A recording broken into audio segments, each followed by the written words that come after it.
Bali ito, galing to sa ibang gym. Pinapa-repair sa atin. Yan. So, bumaluktot kasi ito. Tapos ito rin, galing din to sa ibang gym. So, re-repair din natin. Okay. Trap bar na ni-repair natin. So, kabilaan na siya. Tapos solid pa yan.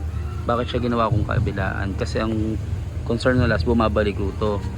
Ngayon, bumalik man yan, pumabor man yan doon, okay lang. Pag gagamitin nyo lang ng nakabaliktad, tapos goods na ulit. Pero, actually hindi pa rin kasi bumalik yun nung last dahil pipe lang yung kinabit dito. Ito solid na to eh. Pero at least, mag heavy man siya ng sobrang tindi, wala pa rin problema.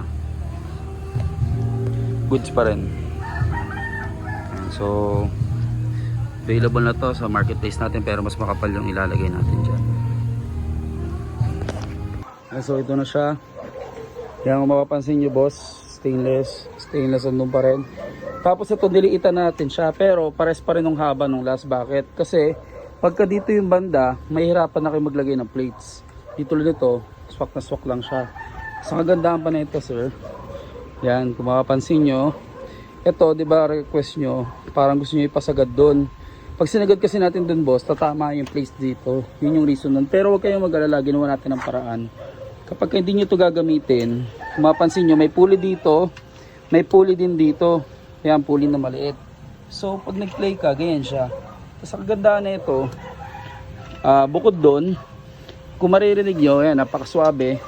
Pinalitan din pala natin to ng, ito na kasi, pag bakal sa bakal yung last, tubo, bakal sa bakal, kahit mag-stainless ka na ganito, magkakaskasyon siya. Hindi tulad nito, may spacer siya. Yung spacer, ito yung nagpapanatili para hindi siya maging maingay. Yan, para hindi magkaskasa na bakal sa bakal. Kasi nakagandaan yan, yung space, mas nalilis siya. Tapos meron pa, ito na yung sinasabi ko kanina. Then ito, so request nyo, gusto nyo to medyo sagad doon, parang nakakaabala. Walang problema dyan. Ginawa natin ang paraan yan para ito ay pwede mong tanggalin.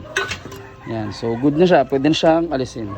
So ito na siya, pag hindi mo gagamitin, tanggalin mo lang siya, lagay mo sa isang tabi. Yan, so attachment na siya. So yan mga J-hook, ganun pa rin, adjustable. Yan, so ito yung request nyo na pull up. Yan, so may pull up na rin siya. Yan, goods na goods. Then ayan, ganun pa rin yung paint natin. Yan, kung makikita nyo na malapitan. Yan, so okay na okay yan. Then ito na rin. Yan, so box to. Good na good. Yan. Okay, bali ang kailangan na lang dito, hihigpitan na lang tong mga to kasi maluwag pa to eh. Niluwagan ko pa siya. Bali higpitan ko na lang to mamaya.